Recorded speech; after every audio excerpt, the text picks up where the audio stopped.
Through a Scottish Prism, the programme that is unapologetically pro-Scottish independence and anti-Westminster rule. Everything we say here is viewed through a Scottish prism. Brought to you by Barhead Boy. Hi folks, and welcome back to Through a Scottish Prism. I hope you and yours are well. Another week closer to Santa coming, and having a wee break actually. But I hope you and yours are well. You've got all your Christmas things in place. We'll go through a few things this week, and where better to start, Eva, of course, than the big story of the week has got to be Sandie Peggie. A partial victory or a complete victory? What do you think? A complete dog's breakfast, to put it mildly. I mean, the number of legally qualified commentators that have been appalled by the state of the decision and the content of the decision is really very remarkable. You'll know that the decision has already, or the judgment has been amended once already, but Wings Over Scotland's spot on and having identified at least half a dozen areas where the content of the decision is fundamentally flawed, where the judge, I need to be careful what I'm saying here for professional reasons, but the judge appears to have mistaken or fabricated quotations from other decided cases. So he's altered one already. He has a number of others that he would need to alter to get the facts of his decision right in the context of what he quotes. Although the decision is, of course, that Sandie Peggie was in essence harassed by her employers, NHS Fife. But the mistakes in the decision and the reporting of the decision, the content of the decision is such that one would have major concerns about other decisions that this particular judge has made. And the announcement the other day that Sandie Peggie is going to appeal is very welcome news to Izzy and me and all the other women in the Women Won't Wish movement. It's a victory for Sandie in the sense that she won the main aspect of her case, but it's an absolute abject disgrace for Scotland in terms of the content of the decision as it havers and slavers nonsense. And the reactions of many have also been nonsense in the context of whether sex is biological in terms of the Equality Act or if it means something different. Because this judge seems to think that trans-identifying males, that's trans women, are entitled at times to have access to single-sex spaces that are designed for the use of women only. And that runs absolutely contrary to the decision of the Supreme Court. So all of a sudden, you've got commentators and charities funded by the Scottish government that are saying that this is actually a victory for trans-identifying males who are now allowed to be in women's single-sex spaces, and that would only be reviewed if and when women complain about it. The point here of this case was that Mr. Upton is a man, and because he's a man, Dr. Upton is not allowed access to single-sex spaces that are designed for women. And in that regard, NHS Fife were bang out of order, as is every other public authority and every shop and every office and every sports club in the country that has allowed men access to women's single-sex spaces, services or sports. Because the Supreme Court, is really important to remember this, the Supreme Court is the highest court in the United Kingdom. And if they said sex is biological sex, then Sandie Peggie should have won every aspect of her case, and that's why she's appealing. Mm-hmm. And a tribunal about events that happen at your work is subservient to the Supreme Court and is obliged to follow the decision of the Supreme Court. Other tribunals or other court actions do not have to follow or support the decision of this particular judge. You know, I would question whether he should remain in his job, and I certainly would say that all these other decisions need to be revisited because there's very cogent, very clear evidence that he's misdirected himself, and the number of errors and misreporting in his judgment strongly suggest that he didn't do this by mistake. Did he do it on purpose? And if so, why? So yes, Sandie Peggie won, but by God, the amount of courage that that woman must have to carry on after years and years and years of torment, uncertainty, heartbreak, unwelcome publicity. Good on her, because that woman must have a spine of absolute steel to be able to keep on going. You know, an ordinary woman from Fife, I mean, no disrespect to her at all, but she did not seek the headlines. She didn't seek to be a campaigner. All she saw in Scotland in the 21st century was the right to go into a women's changing room and get undressed and change her clothes, change her uniform without being in the company of a man. That was all she wanted. Not complicated, not complex, very simple, very straightforward. And to see that we've got from Nicola Sturgeon down all these women that claim to support women's rights, who are actually supporting the rights of men to invade women's spaces, runs contrary to all the principles of feminism, safeguarding, and the rights of women. And it is high time that this judgment and this ethos and this ideology were wiped off the face of Scottish public life and the Scottish legal system. And the quicker that this appeal is processed and granted in Sandie Peggie's favour, the better for the women and children of Scotland. I agree 100%. You will have noticed, ladies and gentlemen, that our Alan's not with us. Unfortunately, poor old Alan's down with the old dreaded lurgy. I think they're calling it influenza A. I would call it COVID-C, but then again, I'm not a medical man. But we're fortunate. We are fortunate indeed. We have got a great campaigner of the independence movement and equalities legend, and a prospective Holyrood candidate at Mid-Fife and Glenrothes. Is that right, Izzy? Welcome. Hello, Rory, and thanks for inviting me. Yes, that's right, Mid-Fife and Glenrothes. So what do you make of this? They're saying, do you think that Sandie's been let down by the legal system? Did she get enough justice? I think Eva's talked well about the legal aspect of this. No, she didn't get justice, not at all. Gethin Chamberlain there is absolutely right in what he says. She has been so let down. To let you understand, I worked in the NHS most of my working life. Most of that was in NHS Fife, so I've got a pretty good idea how NHS Fife works. First of all, there's a hierarchy in NHS. You've got the doctors on top, then you've got the management system, and then you've got nurses somewhere at the bottom. And for Sandie Peggie to stand up and be counted in that kind of system against the background of being a nurse and challenging a doctor is extremely brave. And for the judgment to say that no other women stood up and were to complain, when they saw what happened to Sandie, nobody else was going to stand up. It's ridiculous. Yeah. The fear for your job, for your livelihood, for your career, for your reputation is incredible. I know if I had been still working, I've retired. If I was still working, I probably would have been sacked, because I'm not as diplomatic as some. I would say exactly as it is. And I would have challenged this too. I've talked about this with former colleagues, and none of us can believe what is happening in NHS now. We're trained to understand the biological sex of the patients we look after. And we understand that men are very different from women. It's not just the reproductive system, the sex organs, it's the whole... your body systems are very, very different. And to be indoctrinated into this ideology in health is incredible. It's ludicrous, because everything you do, medication that you give, the way you treat people is very different from males to females. And just about every aspect. And for the NHS to double down on this and be captured by this ideology is absolutely, it's mind-blowing, actually. And more than that, for me in Fife, in 2019, I went to my first for Women Scotland meeting in Edinburgh.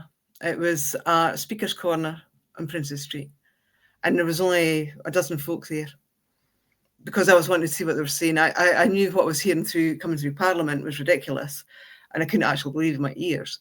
But actually, listening to people talk, I didn't speak that day, but it inspired me to do more in Fife. So me and another woman from West Fife set up the Fife Women's Group. And from there we had street stalls, we did leafleting, we did the usual turfing around Fife, we decorated Fife, which was fantastic. Then what we're going to do now, so we decided to hold public meetings, and we held two. The first one was in Falkland that Eva was at. Eva spoke at that one with Martin Smith. And we held a second one in Cuppa, where Eva was there speaking as well. And we had Shireen Benjamin, who was talking about education, primary education particularly. That's what her background is, at Edinburgh University.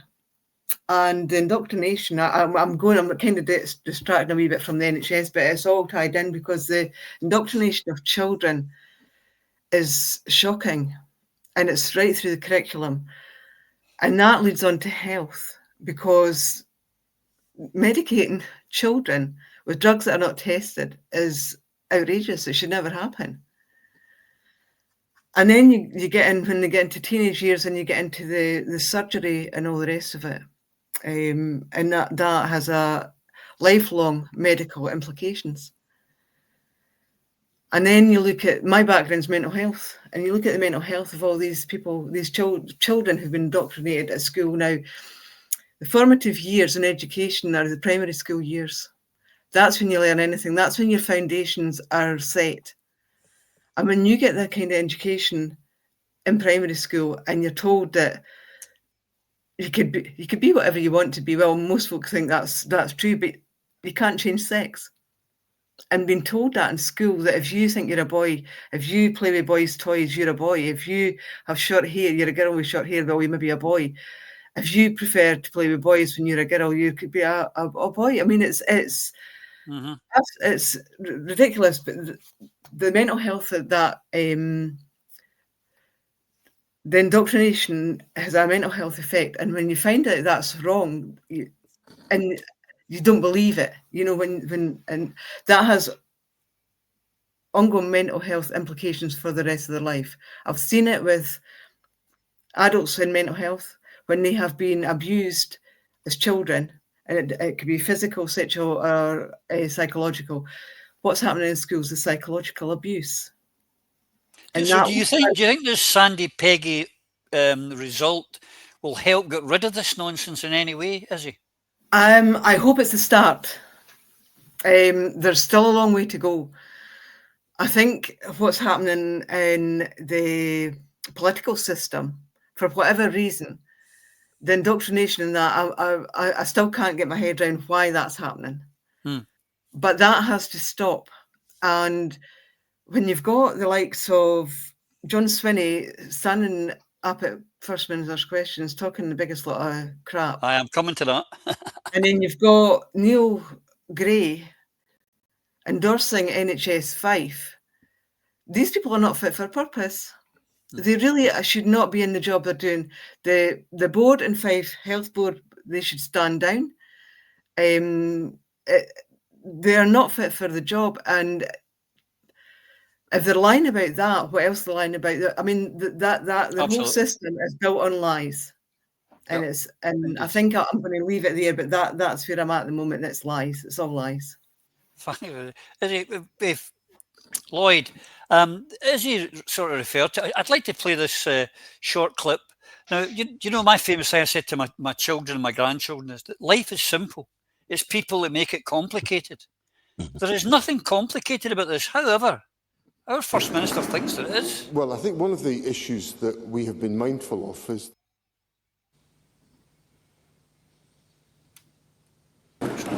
so complicated, you wouldn't even come up the screen.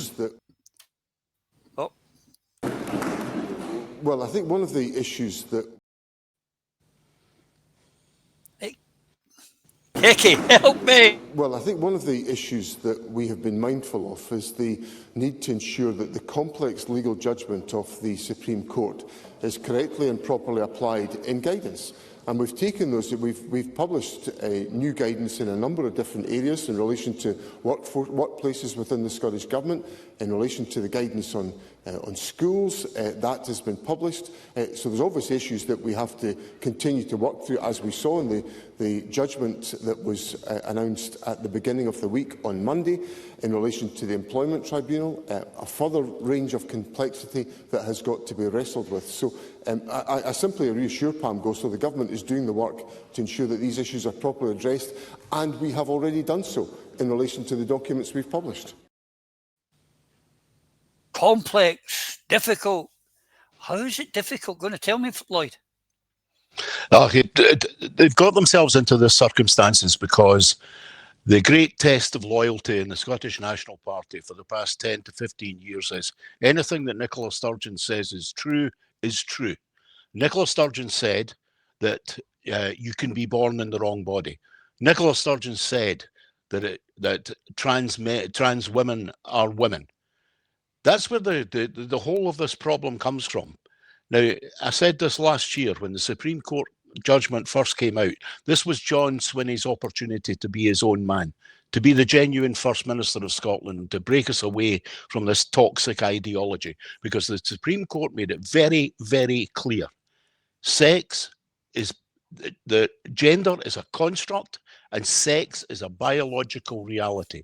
Men are men and women are women, and none of them can change into the other. That's the basis of it. It's not complicated. Why are we in this situation where we have the First Minister of this country talking about the need for guidelines, the need for instruction to organisations in the public sector? Why is it we have a First Minister who says that the Sandie Peggie case has added complexity to a situation that is not complex in any way whatsoever? That's what we really need to be looking at. Why is it that he is effectively standing up and rejecting the Supreme Court's judgment, which, as Eva pointed out earlier, is ultimately the judgment that stands in all law throughout the whole of the United Kingdom of Great Britain and Northern Ireland, including, unfortunately, our own country, Scotland? What makes it complicated? What makes it complicated is John Swinney and senior members of the Scottish National Party have become beholden to this ridiculous ideology. They have embedded that ideology in the third sector in our country, in our public sector as well, in the police, in the fire service, in the NHS, in education, and in every single area of public life. And what we're having now, having created effectively what would you call it? A new industry, the industry of trans rights. Having done that, they refused to back down and admit that they were wrong. When they have the possibility, or not even the possibility, they have the Supreme Court judgment to back up the statement that they should make, which is, we got it wrong. But unfortunately, I firmly believe that because John Swinney will never admit, because he's a man of little courage. That is why he will not admit to being wrong. He will not admit that the Scottish National Party for the past 10 to 15 years has got, well, 10 years definitely, has got this wrong, to the detriment of the country, to the detriment of our children, to the detriment particularly of people who work in the National Health Service, not to mention all those people who've had the chap on the door from Police Scotland for having, purple, green and white ribbons. The absurdity of this situation is that this country is being held to ransom by the likes of Patrick Harvey and Maggie Chapman and John Swinney's intransigence, because John Swinney will not admit that Nicola Sturgeon got it wrong. The whole of the Scottish National Party group in the Parliament that voted for the Gender Recognition Reform Bill did it to prove their loyalty to the former First Minister, Nicola Sturgeon, because to advance your career in the Scottish National Party for the past 10 years, you had to have blind loyalty, which meant effectively saying, that black was white and white was black. Or the reality is that men could become women and women could become men, when we all know, and the vast majority of the people of that SNP group know, not only by their intellect, but by their eyes and by their instinct, that that is not a possibility. The damage done to our third sector, the damage done to our public services, and the possible damage done to our young people as a result of this poisonous ideology is an absolute stain on our politics. And I have to say, as I've said before, anyone who votes for any member of any party that voted for the Gender Recognition Reform Bill, who is standing in the election next May 2026, you are effectively endorsing utter and complete stupidity and cowardice. Yeah, yeah. You know, one thing you did miss was the damage that it's done to the independence cause as well, Lloyd. Well, Irreparable damage. It's astonishing to me how many people who do know better, this is not a matter of should know better, that do know better, who for their own personal advancement have chosen to abandon and allow the cause of independence to be undermined to such a degree for their own personal, as I said, personal advancement, is horrifying. Yep. And again, for that very, very reason, the damage that they have done to the independence movement, if any of them had genuine self-respect, they would walk away and not stand at next year's election, because all they're doing by standing is they undermine our politics, they undermine people's trust in our politics, they undermine our parliament, and more importantly, they undermine the possible future for our children. Yeah. I mean, you said it was intransigence. Maybe he thought in trans it meant something else completely different. Maybe that's why he's intransigent. You never know. I'm sorry for numerous reasons that our dear friend Alan's not here, because he's used it a couple of times. It's not complex. It's not difficult, John. As Alan Petrie has said, and I will repeat, if it's got a dick, it's a chick. It's not a chick, rather, if it's got a dick. Good old, see, that's why Alan should have been here to deliver it. I got it wrong. Never mind. But here's the other thing that's been going on about this, is that, and our good friend at over in Wings, of course, has been talking about it as well, and he's come out with it. But the legal news is the Judicial Office is questions over the fabricated quotes in the Peggie judgment. Now, Stu Campbell was the first one to talk about this, Phil, where they remove words like trans from women and just said women.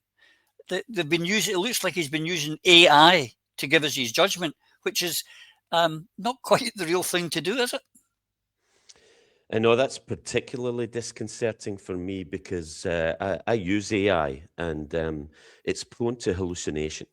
That's the thing about AI. You can ask it for, I'm dealing with legal cases in the States, for example, and you can't use it, because if it can't find an answer, it so wants to keep you happy. It can generate false citations, which you really don't want to be doing. So we can use it to coordinate, if we can contain it to specific information, but it's not objective.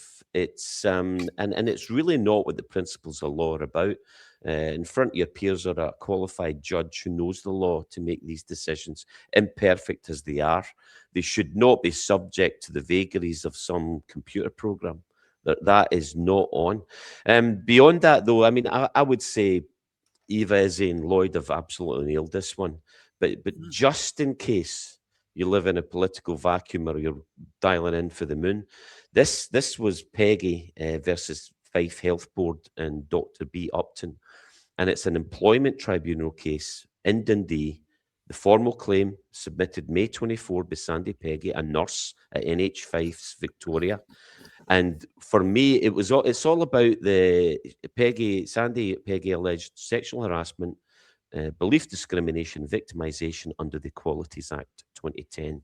And she was placed on leave following an incident where she confronted Upton for being in the women's changing rooms. Now, she first saw Dr. Beth Upton, a guy, right, in a female change room in August 23 and raised the matter with her line manager, reported that a second incident occurred late in October when Upton walked into the female changing room where she was wearing just her brand work trousers and again followed up the matter with the manager. But there's people are scared to do this. You can go in and read it. But here's the thing. How can anyone who cares about the protection of safe spaces for women and girls vote SNP? I just don't know. And we need to be very specific about this. The committee, right? The committee that put this in place, you have to remember, this is the Equalities and Human Rights and Civil Justice Committee of 2022 put this legislation in place. And these people are the convener was Joe Fitzpatrick, Dundee City West SNP. The deputy convener, Maggie Chapman, North East Scotland, Green, do not vote for her. Committee members, Karen Adam, Banffshire and Buchan Coast, SNP. You cannot vote for this person if you've got a conscience. Pam Duncan Glancy, Glasgow Labour. Do not vote for this person. Pam Gossel, Rachel Hamilton, Fulton McGregor, and those that were intended, Reem Al-Salam, Victor Madrigal-Borlaws, that were just in attendance. But Ash Reagan, SNP, now we're not really sure, probably still in Alpa. No, Emma she's left Roddick, Alpa. that's right, she's left Abbott Alpa as well. Any of these people that stand cannot be supported, because if you support that bill, you do not represent the values and the principles of the people of Scotland. Right, you? Aye. I was waiting for a big finish. Don't vote for him, man. Simple It's as not like that. you. You It's can't not do like it. you. That was very short, concise. Not like you, Mr. Boswell, but you know, It's keep all it been up, keep said. up. I mean, when I see what Eva and Izzy say, especially with the background they've got, specialised knowledge and passion. Yeah, it's been said. But that said, and I know men seem to take a step back on this, but you know, you've all at least got a mother. You might not have a spouse or a partner or a wife or a daughter, but you've all had a mother. So it's for the mothers to come. So if you wouldn't want your mother put through this, you know, all men should be supporting this as well. There you go. There's me finished being a wee brown nose, Eva. That made me a good boy. But you know, it's true held beliefs. But other things have been happening this week as well. And the first one, the good news. Let's start with the good news first, Eva. The Independents, the latest polling again, and this is repeats itself, is at 52 to 48 in this latest poll. And yet we'll come on to voting intentions as well. So Independents is at 52, and the leading party of the SNP is on 33. There's a 19% difference. And if I was to go on, we'll go into it in a minute maybe, what actually happened at the ballot box, it's a lot less than 33. There's a big gap there. This should be telling the SNP what they need to do. Of course, it's telling the SNP what they need to do. And the topic that we've just covered is in no small measure responsible for the huge gap between support for the SNP and support for independence. This one issue has wrenched and split the movement asunder, and it's got to be addressed. When I speak to people about their voting intentions, I cannot tell you the number of people that I know were loyal SNP supporters, voters, fundraisers, activists who say to me now they are absolutely scunnered with the SNP, primarily because of the GRR nonsense, and they will never vote for them again. I know innumerable women who will never vote for them again, but I also know innumerable men who will never vote for them again for this very reason. And these are people that there's been a practical impact as the result of GRR and related matters. And that's why they're so scunnered. I have sat in children's panels where chairpersons of children's panels have announced their own pronouns and asked the children who are at these panels, because clearly they've got difficulties in their life, they've asked the children to confirm the pronouns that the children wish to use. I've been at panels and I've been at court where children have been allowed to choose their gender, i.e. pretend to be born in the wrong body and nominate that they want to be described by the pronouns of the opposite sex to which they in fact are.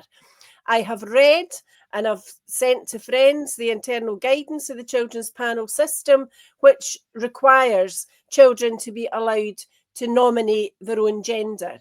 there is a practical impact of this rubbish and nonsense, and it's dangerous, as Izzy said. The events that Izzy arranged were in 2021 and 2022.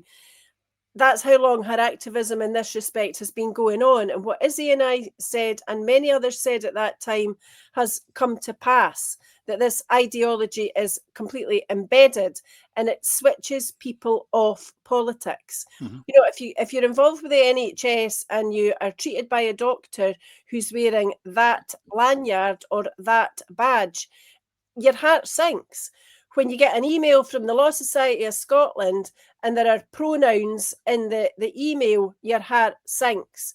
When you look at the news about Police Scotland and you see that staff were paid to wear that lanyard and those badges and attend various different events to promote equality, diversity and inclusion, your heart sinks, because you know that it's not actually about any of the really serious protected characteristics, including sex or race or discrimination on the grounds of disability. You know that it's always to promote trans ideology, gender ideology, and people have had it up to here and beyond, and that's the biggest reason why they've switched off the SNP.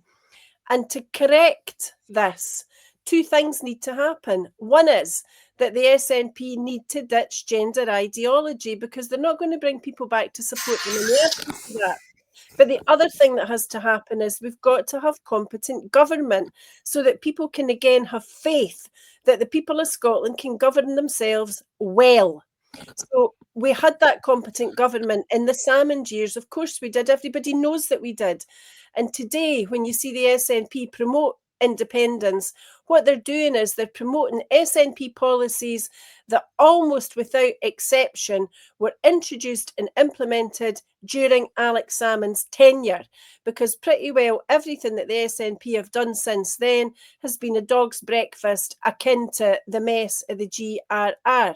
So to unite the movement, you require other people to represent independence, and you need other independent supporting parties, or like Izzy and me and Alan and others, you need Liberate Scotland candidates, because all we want is independence, but we want independence for a purpose. We want it so that Scotland can govern itself and govern itself competently in the interests of the people of Scotland and prioritising the needs and the interests of the people of Scotland. And if those people who have independence as their primary goal were the people who were elected next year, then Scotland will flourish. But at the moment, you will see a position whereby the independent support and vote will be fractured, because 20% of folk are never going to put their confidence or their faith or their trust in the SNP while they continue with their dogma and their stupid, unpopular, unrealistic and false policies and false promises. I mean, one of the big issues is, if you vote SNP, you'll get independence. That's the strap line. No, you won't. If voting SNP got you independence, we would have had it long ago. Their policy is, let's ask Westminster for a referendum. They're refusing to ditch that. You know, how many times do they have to be told no before the message gets through the thick skull? There's not going to be another referendum. A different route is needed. Indeed. Lloyd, what do you make of this 52% again? It's, I don't know, maybe 3 years now of positive, certainly yes in front, if not over the 50%, but numerous times over 50%, but the SNP languishing in 33, 35%, and they won't hold the hand out to anyone.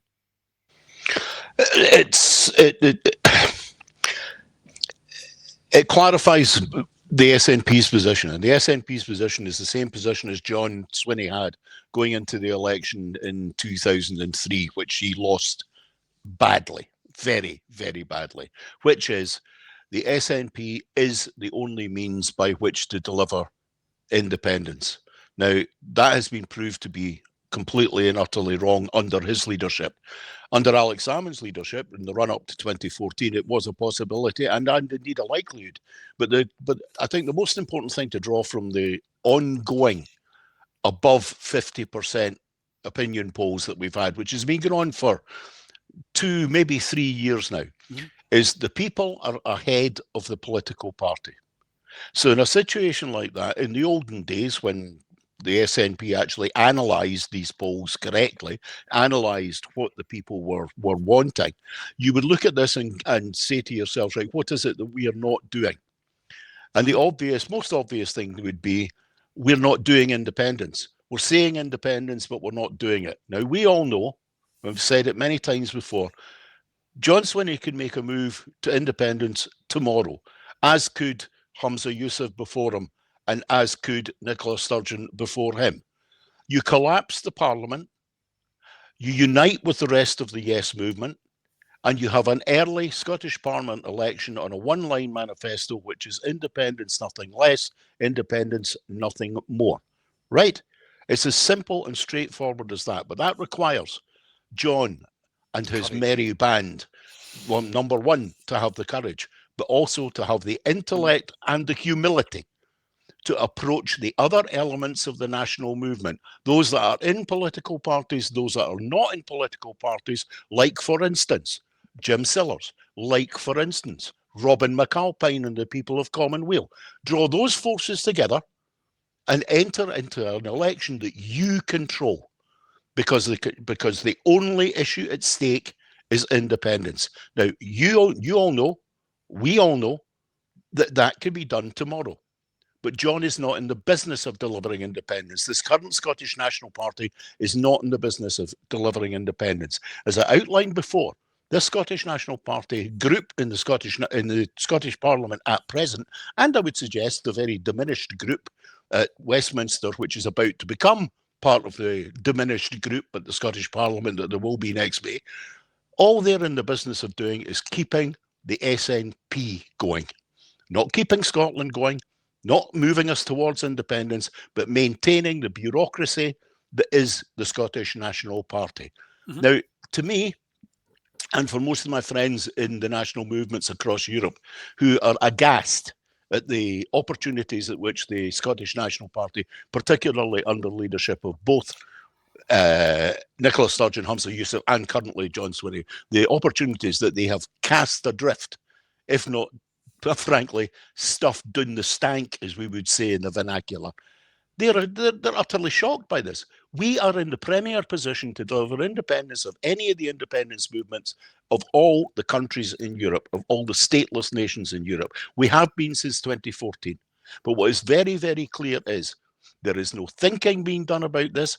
There is no urgency on behalf of the elected members of the Scottish National Party. And in circumstances like that, you have to say to yourself, I am, at the moment, currently a member of the Scottish National Party. It's my party. I'm not going away. But other members of the Scottish National Party, like me, need to find a way to bring to heel the runaway maverick group in both the Scottish Parliament, but also at council level in Scotland, who are not in any way delivering the desires of their voters. We look at the turnout in elections. The turnout in elections has been collapsing for a good 5-6 years now. I mean, it's now got to an absurd situation where we're looking at 1 in 5 people actually turning out to vote. Now, again, back in the day, that would be analysed. And what would the analysis be? We are getting it wrong. This SNP believes the people are getting it wrong by not going out to vote for them. They're going to go into the Scottish Parliament election next year and say, vote for us to stop reform. And the people are going to go, no, we're not coming out. Why should we come out for you? When all you're doing is looking after yourselves, not doing any of the things that we want. And effectively, that is where we are. The disconnect between the party that was the most connected to the vast majority of the people of this country in 2012, 13, 14, and at the Westminster election in 2015, the most connected to the desires of the people is now the most disconnected, with a possible exception of the Greens. But then again, the Greens are a ginger group would be the only way to describe them. But this, I can't see any short way to change, because we're dealing with people of little intellect and even less courage. And the situation, if you want to take your country to independence, it requires courage. It requires the imagination to understand the desires of the people. It requires the courage and the intellect to analyze the desires of the people, but also the understanding that what you're doing is you're building the basic blocks for a future society. How can anyone with any confidence look at the Scottish National Party group and its failure in policy over the past 10 years and say that these people are competent enough to actually lead us to becoming a state, for us to engage with the rest of the world? They have to have the courage to admit their own failures, to admit their own weaknesses, and bring together the people who will, in actual fact, deliver that future for the next generations of this country. Unfortunately for myself, just at this very moment, I don't have a lot of confidence that that can happen. No. But you think about it, in the first Parliament, we had giants like Margot MacDonald, like Winnie Ewan, like Alex Salmond. Look what we've got now. It's quite how the mighty have fallen. Phil, on that, 52 for independence, 33, 35, or whatever it is for the SNP. But here's the voting intentions, because the other thing we've got to bring in mind is that the Reform are making a move. They're now the second party in Scotland. And the Tories and Labour are shouting, "Oh, I vote for the SNPs, I vote for Reform." They're using the old scare tactics. But on the two, all the stuff that's coming out, 33 or 35% for the SNPs, the best they can do. But Reform are sitting, ready to make the move. This is a now or never election for Scotland. It absolutely is. We're losing ground, and we're losing ground for the reasons that have just been explained. I mean, the polls have been consistent.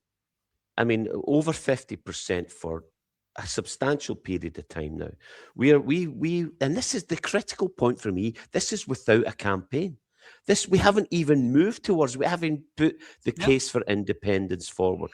We started in 28% when Alex took up the cudgel for this, and we went for it. We went for independence, and we got over 51% about a week before, 2 weeks before the 2014 referendum. We were sitting just over 50%.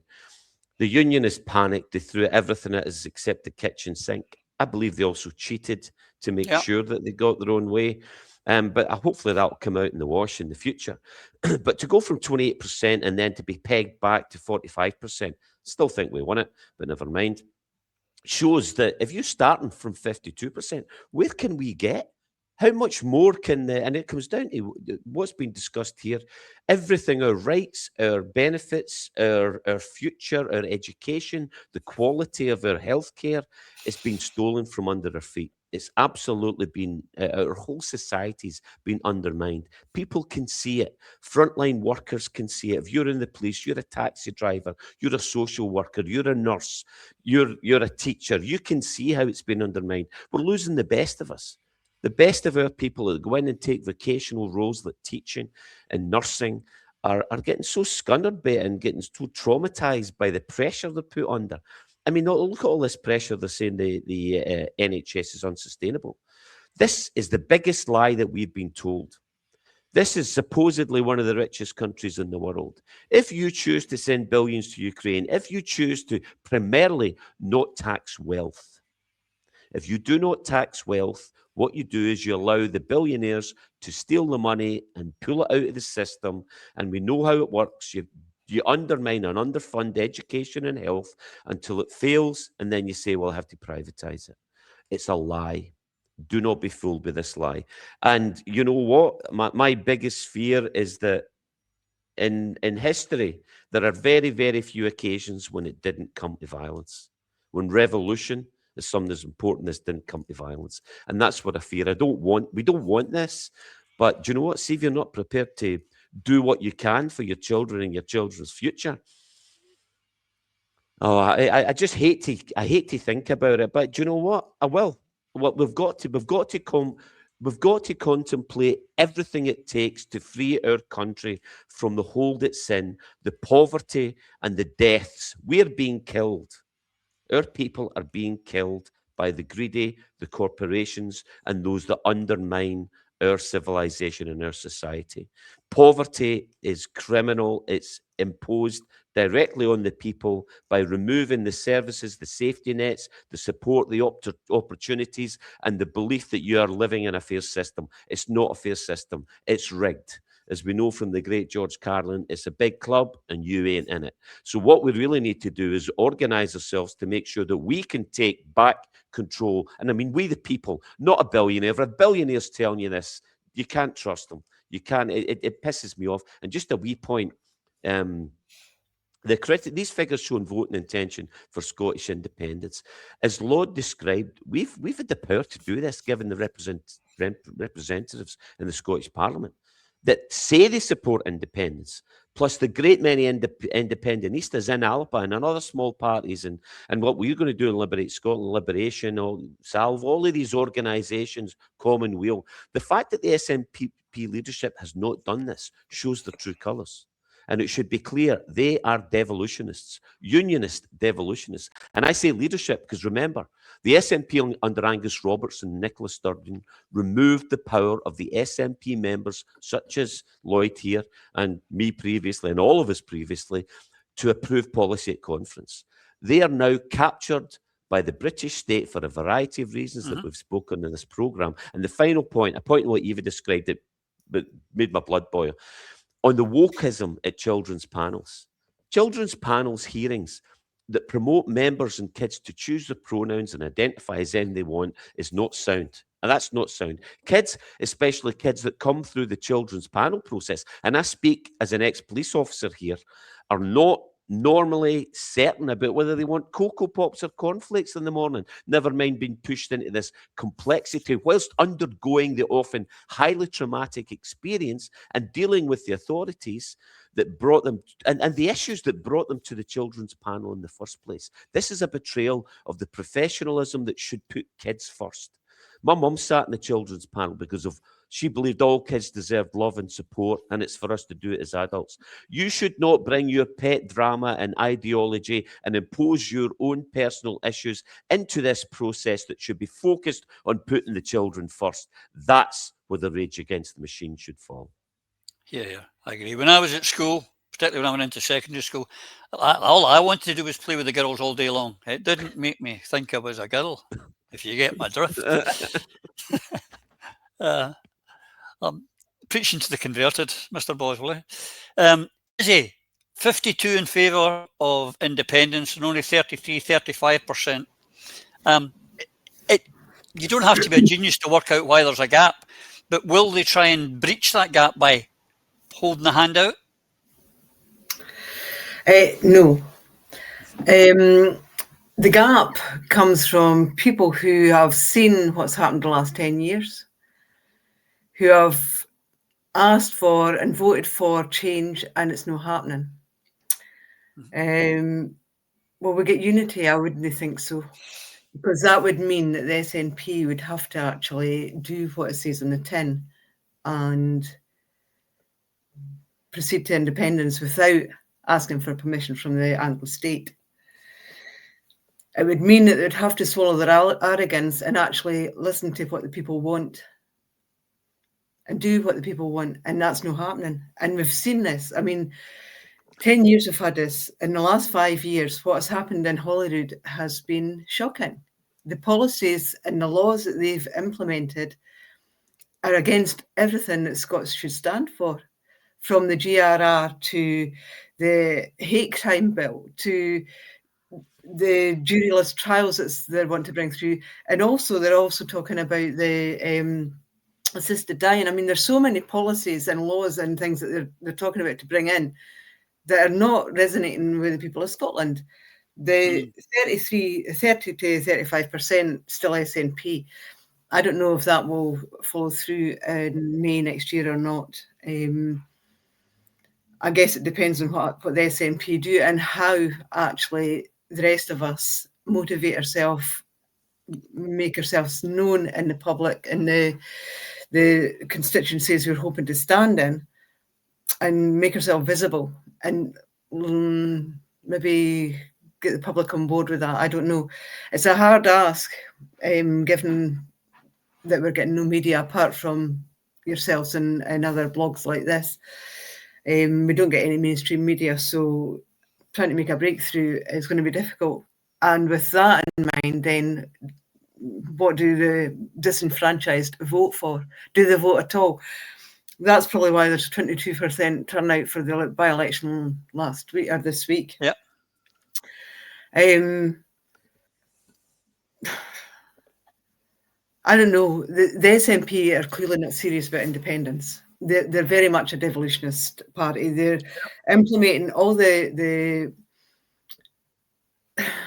following the UK government. They have done with the Tories. I mean, imagine working with Michael Gove, the SNP working with Michael Gove. Who would ever thought that 10 years ago? But there they were. That's what happened with the Freeport's SEZs. Then it came all the energy, the wind farms and the theft of our energy that's getting drained right into England, bypasses Scotland, and we're getting no benefit from it. I mean, there's a whole catalogue of things that the people are angry about, that they're experiencing the poverty. Phil mentioned the poverty. When you're struggling to heat your house in winter, I'm sitting here shivering, I've just put my heating on, but people can't do that. You know, people wearing the extra jumpers and all the rest of it, it's ridiculous when we've got, when you look out your window and you see wind farms just about all around Scotland. The whole thing, the SNP have let Scotland down. They're not speaking for Scotland, they're not speaking for Scots. I don't know why they're enthralled to the Anglo state, why they're enthralled to the Labour Party, I don't know. But there's definitely not speaking for us. Yep, it's terrible. I mean, you're talking. I mean, the other thing they'd have to admit is that they got it wrong. They would have to do that. And politicians don't like to admit they get anything wrong. That's another problem. But you're talking about devolutionists. You know, Stephen Flynn this week is saying we are at war with Russia. Are we? Are we really, Stephen? No. No, I don't think the majority of Scottish people are, and I don't think they're interested in it. That's a very British thing to be saying. But here's the other thing. We've talked about 33, 35%, Eva. But the reality in the real world, and Izzy's, wanted, only 22% turned out this week. So 78% voted for the apathy party on Thursday in Whitburn and was it? There, and that result, if you can see that result there. Now, if you look at the result, this was a Labour seat, I believe, but it's been won by the Reform Party, and I see at the final stage, 229 SNP votes apparently switched to Reform, which got them over the line. There is a certain irony in that one, is there not? Oof. Interesting to note, as you said, 22% turnout, and yes, it's a victory for apathy. I watched Question Time the other night when we were waiting for that result to come in, and Malcolm Lord Offord was there, obviously representing Reform, and what he said, to show just how out of touch with reality he is, but how he whips people up, as he said, the best route out of poverty is work. And Anna Sarwar went on to agree with him, and he repeated it. And I thought, what planet are you guys living on? And what planet do you think we're living on?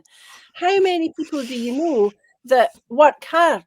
And no matter how hard they work, they can never, ever get out of the bit because their wages are insultingly low. Their housing costs are insultingly high. Their energy costs equally insultingly high in an energy-rich country. That's the quality of politician that you've got, both in Reform and leading the Scottish arm of the Labour Party, because let us not forget that Labour are unionists and there is no such entity as the Scottish Labour Party. So with Reform, I don't know what the people in this by-election thought they were going to get. Maybe the candidate that they had, the successful councillor, is well known locally. Perhaps he's well liked. Maybe he's a hard worker. I don't know anything at all about him. I only know that I don't like Reform. We say it every week. The only reform Scotland needs is independence. What we're not needing is the Reform Party, because some of their views are highly questionable, but in my sphere, if you like, because I see poverty day in and day out here in Clackmannanshire, and I see that the statistics for poverty within my part of Scotland have barely moved throughout the SNP's period in office, especially in the last 10 years. And we know that it is only with independence that the people of Scotland are going to prosper. I mean, this nonsense about the only way out of poverty is to work is just indicative of the agenda that not only Reform but also Labour have, that you've got to work, otherwise something in your life's not right. It means that the people that are vulnerable or weak or retired or disabled, they don't matter. They're easy targets. They're easy targets to take the money away from and pay lip service to. And all of this sends us only in one direction, and it's down the pan when you've got politicians speaking like that who will not look at the bigger, more detailed picture honestly and say, why are people in the United Kingdom, but especially in Scotland, still living in poverty? And it's because poverty is man-made by politicians, by party politicians, because they're looking after themselves. You look at the amount of money that's been spent in the last few years by politicians on their pet projects, which could have been redirected elsewhere. If you look particularly at housing, you've got housing emergencies all over Scotland, and that problem could and should have been addressed long ago if Mary McCallan or her predecessors picked up the phone to Alec Neil and said, come in for a blether, Alec, I've read your paper, let's start implementing your policies and have a major house building strategy underway today. You think of the votes that would have garnered for the SNP.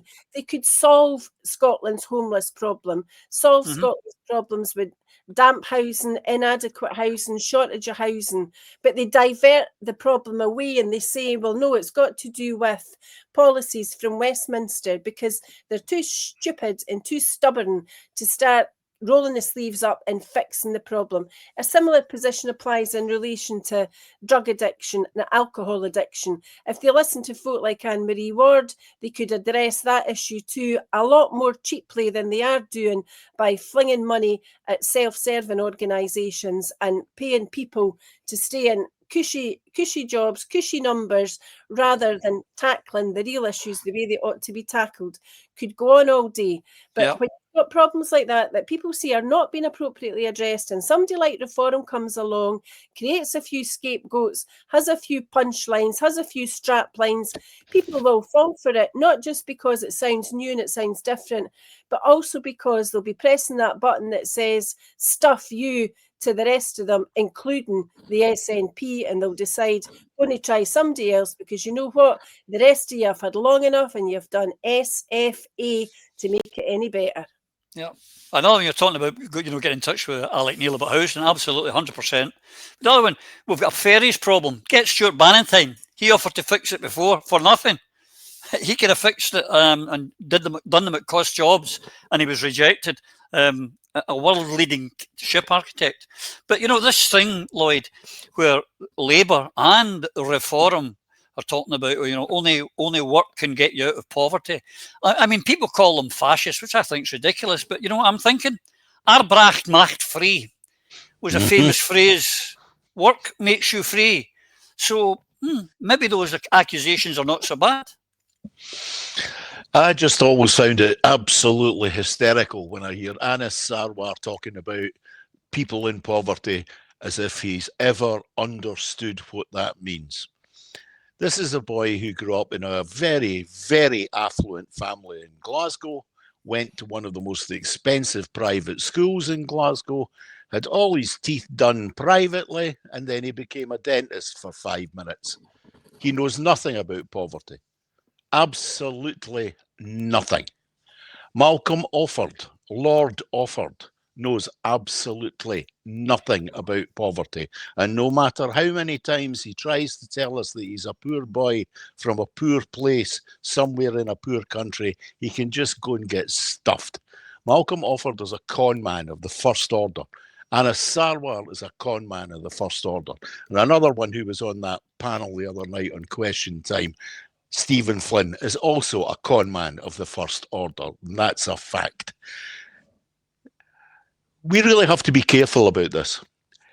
Recognise the context of the win in Whitburn and Blackburn. Now, there are those that will say that it's a particular part of West Lothian and particular ideologies happen to have a presence there. That may well be true.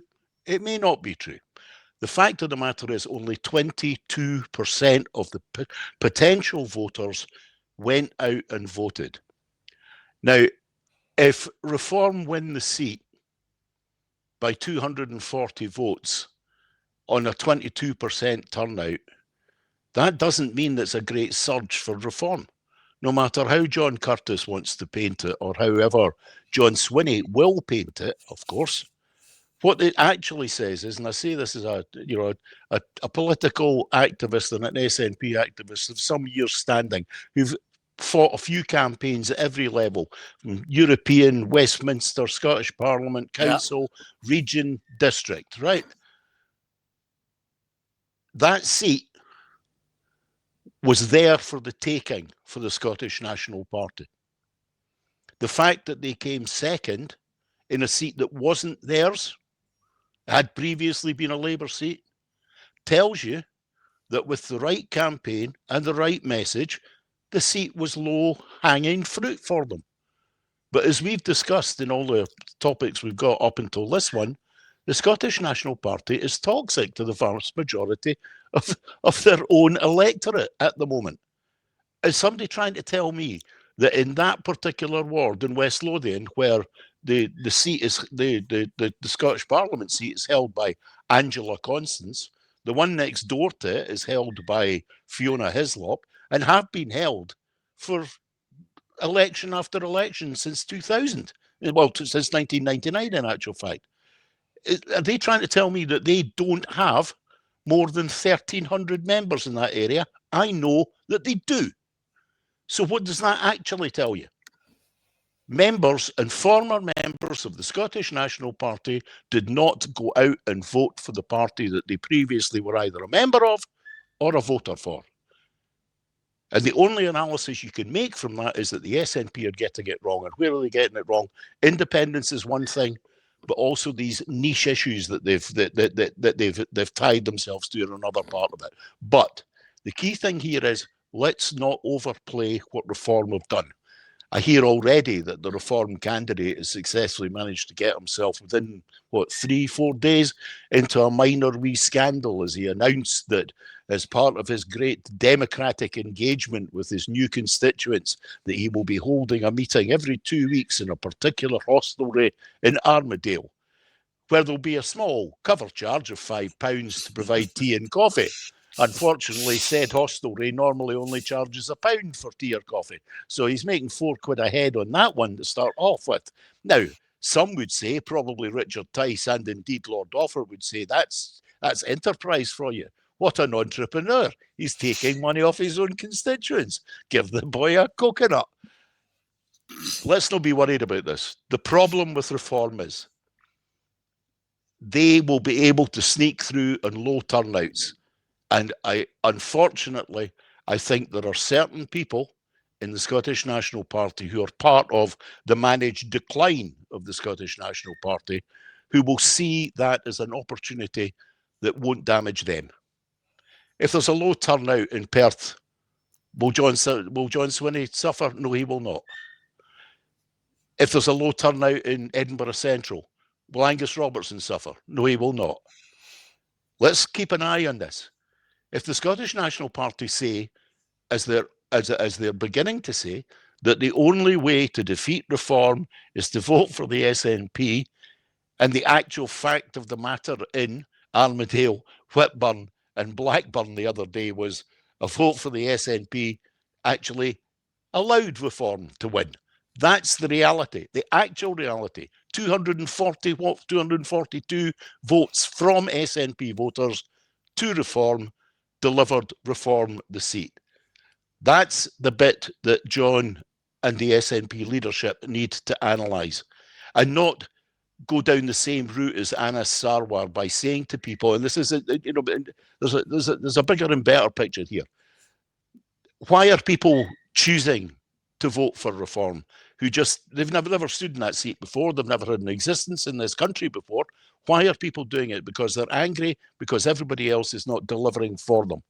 If your entire policy is vote for us to stop reform, that's not policy. And it's not going to work because people are not voting for you already and are voting for reform. You can't give people lectures by saying reform are bad, don't vote for reform, they're all bad. When the people are going, well, wait a minute, you're not that great yourselves. I mean, that really is the position for the Liberal Democrats, the Labour Party, the Conservatives, and the Scottish National Party, because reform is taking votes from everybody.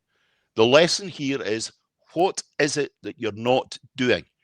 The sooner the SNP has a soul-searching, but an intellectual soul-searching, not a cheap and nasty, pull a rabbit out of a hat kind of soul-searching like they've done over the past couple of years, one where they're honest with themselves and honest with the electorate, where they actually say, what is it we are getting wrong, and begin to harmonise with the desires of the people, that will give them the answer.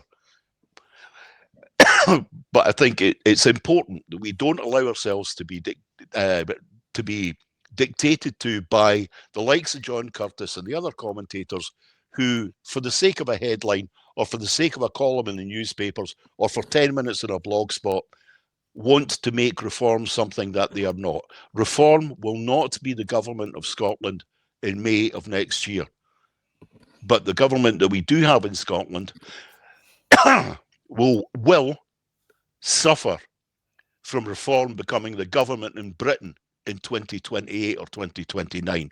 And that's the issue that the SNP needs to address. We need to get out of the United Kingdom of Great Britain and Northern Ireland before the next British general election. That is the most vital and important thing. And I would say, even to those careerists in the SNP, if you don't recognise that one of the big sticks for Farage and Tice and the other lunatic millionaires who run reform is the closure of the Scottish Parliament and the closure of the Senedd in Wales. So your comfy wee life on the benches at Holyrood will come to an end in 2028, 2029, if you don't get us out of the British Union prior to that date. That is the most important thing that needs to be done. Independence, nothing more. Independence, nothing less. Next year. Here. Well said. I agree. We all agree on here on that.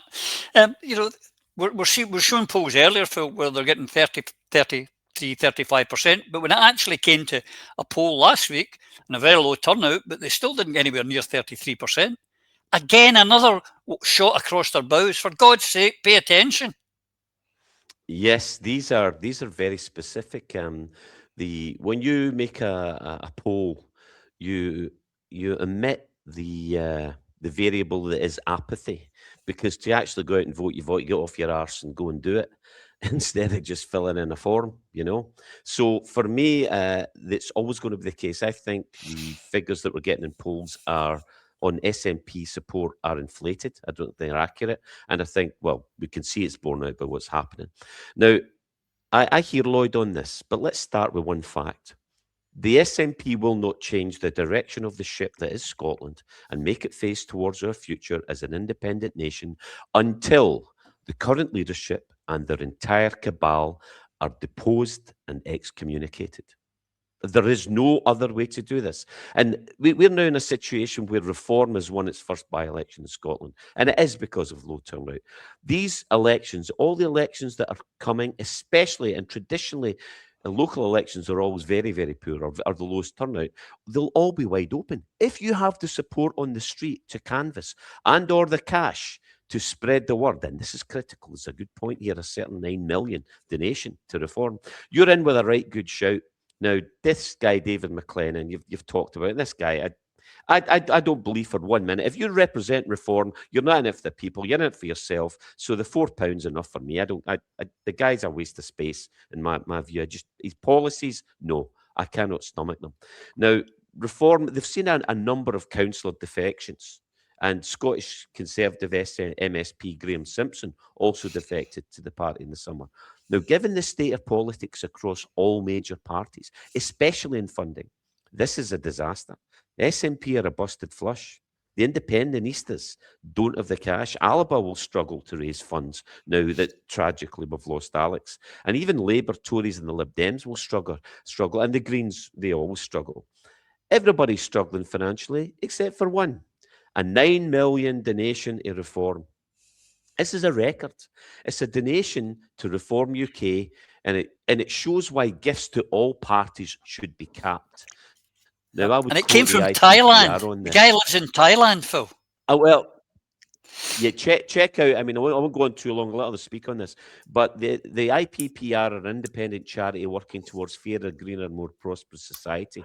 But Dr. Path Patel, we should all be concerned that wealthy individuals are accounting for a growing share of party funding. And the only real solutions for the government introduce a cap on how much any one individual, there's usually a way around it. But back to this record donation, as you say, this guy's called Christopher Harborne, okay? His record-breaking £9 million donation comes in the context of more millionaires donating to political parties than ever before. This is rapidly heading even further down the US patently bought politicians for sale road. The fact we're already there and it's getting worse. This guy is, as you say, a Thailand-based businessman who donated 9 million to Nigel Farage's UK, Reform UK. And remember, Farage has admitted to his kids possess German passports. He denies that he's got one or dual citizenship, but I'm pretty sure he could do it. And he said his kids need it so they can maintain their EU free movement after Brexit. Fucking the guy that brought us Brexit. He will get dual citizenship where he wants it. Now, he's a defining figure in the push for Britain's departure from the EU. He said that it's important to them. And this guy, Christopher Harborne donation means Reform raised more cash than any other party in the UK between July and September. That should tell you all you need to know. Do not trust the billionaires. They're in it for themselves, not the people. If you're right, last week we were talking about the SNP and for the year got $2,500 of donations. They get 9 million in 1 week. It's brilliant. Anyway, there's a new group started, and we'll have to get Techie to run it on the bottom. It's called Millionaires and Billionaires for Liberate Scotland. We're open for business. You can donate as much as you like, and we don't mind podcasts talking about us if you give us a wee 9 million. We'll take it. I say I didn't pass that through the executive. And Free Scotland. And Free Scotland. Yeah, you're going to history books. You get a better run for your money, mate, than you're giving it to Reform. Anyway, I might get excommunicated for that one. Is he 52 in opinion polls, but in reality is down in the 20s when the voters come to the ballot box? Yeah, I was actually, when Phil was talking there, I was having a wee look at something. I've got a wee image that I've had for years on my phone when Brexit was first put out, and it was this is about who's in the Brexit enablers. So you've got newspapers. You'll know this: politicians, international bodies, think tanks, institutions, and then at the bottom of this graph, it's like the bottom of the spider's web, and it's got 4 names. I can't make out the fourth one. But anyway, it comes under the heading of grifters, and it's Nigel Farage, Aaron Banks and Richard Tice. That was true then, and it's still true now. They are grifters. And they're taking the public for mugs, and it's about time that we all woke up. But back to where we were in the beginning when I said newspapers, the media, they're enabling this. They're still enabling it, and they do not call them out for all their malfeasance. Or if they get a headline, it's forgotten the next day, for... like Loud said about charging £5 for a cup of tea to get a cup of tea. I mean, that's ridiculous. But this is what they do. This is where they get their money from. And it's just crazy. Now, go and ask me that question again, Rudy, because I got distracted. I've just said the gap between reality, which was a very low vote in Whitburn of 20%, and in a seat as Lloyd says that it should be happy hunting ground for the SNP. They didn't meet their baseline of 33-35%. They were in the 20s. Yeah, well, we know. I mean, the elections this last few while has had anything from 20 to 25% turnout. Is crazy. Why? Because the electorate is scunnered. And voting for reform is just looking for an alternative. And we also know from history as well, when there's by-elections, generally between elections, they're looking for a protest vote, and that happens, and then you get somebody like, or a party like Reform coming up and taking a seat. I think Lloyd was right that they'll not make any progress next May. I think this is telling SNP what we think of them. It's Labour across the UK and their lunacy, warmongering and all the rest of it. And folk are just looking for somebody to say, I'm done with you. I'm done with Labour. I'm done with the SNP. And in the absence of anybody else to challenge them, they vote for reform. Yep, we've had this discussion before. It was like when the Tories were in power, they're up till 24. They're terrible. Get them out, Labour. We'll go to Labour, and then they've got to Labour and go, geez, they're just as bad. Oh, reform. Yeah, let's all head here. That's what a lot of it was about. A couple of things. Before I go on to the last question, but you mentioned about how he got his, Anas Sarwar was getting his teeth done for nothing, Lloyd, when he's grown up. I'm willing to rearrange his teeth for him anytime he likes for nothing. And I want the same judge that was at the Sandie Peggie trial. That's what I want him. Or the police investigating the Daily Record leak of they can investigate anything that happens to his teeth. And also, Eva, I'm very disappointed you slipped up as a councillor. You weren't charging a $5 a head. You were telling us that story where you had a queue of constituents around the building. You could have made a right few. You'd be in the Tory party now, though, and you wouldn't be on PRISM. But before we go, there's one thing, and just a quick, because we've overrun as always, Phil, but so, make this very quick, and I know you're desperate to talk about it. And that was this week, the Armed Forces Minister and root of NATO was telling us we should prepare for war against Russia.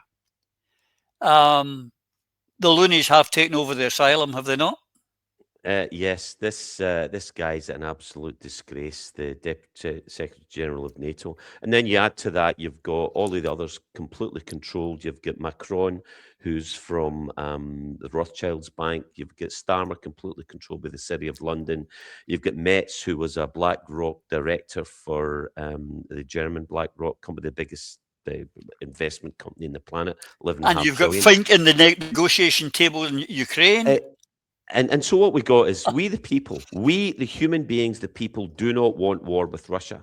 Scotland's got strong ties with Russia, the Arctic Convoy, St Andrews, socialism, Scottish Russians. I mean, during the Polish-Muscovite War, the Ingrian War, the 30 Years' War, there was collaboration. Remember the Sting song? That gets it for me, the Sting song, Russians.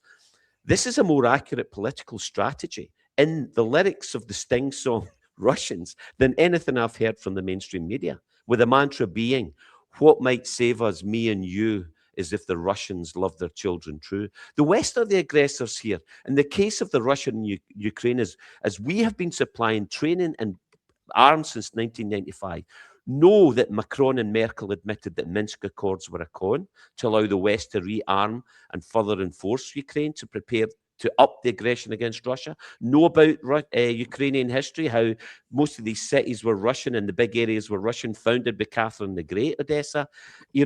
Most of the people in the Donbass speak Russian.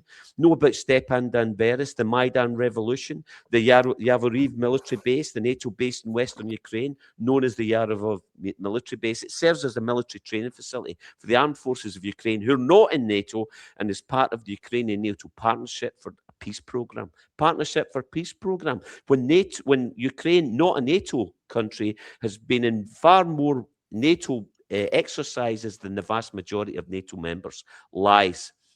This Yaroviv military base had a large sign above it. We were training about 4 battalions a month to send them to the Donbass to kill Russians. We're in it. This is an absolute disgrace. We should not be. This is why, for me, the so-called leader of the SNP in Scotland in Westminster should be ashamed of himself to ask us to prepare war for the Russians. You're a disgrace. If you're peddling these lies, hell mend you. You don't belong in Scotland. Stay down in London where you belong. Yeah. Right, the clock has beaten us. I'd leave with just two things. What we spoke about at the beginning, and maybe a longer discussion with you some other time on this one, Eva, is that with what happened with the judgment with Sandie Peggie, it makes me even more fearful of juryless trials where you're left at the mercy of judges. That's, I find, a concern. But the most important thing on talking in poverty, we've been talking about how there's so few decent politicians about. Well, one of the great ones, Nelson Mandela, made that famous phrase that poverty is man-made and only man can unmake it. And that is the truth. And that's what we've got to strive towards. And that will be done by independence, nothing less. Ladies and gentlemen, I hope you and yours are well. Till we see you again next week. Take care now. Ciao.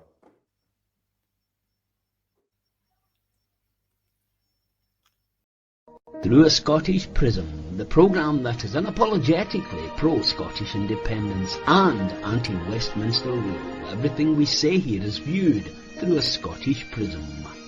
Brought to you by Barhead Boy.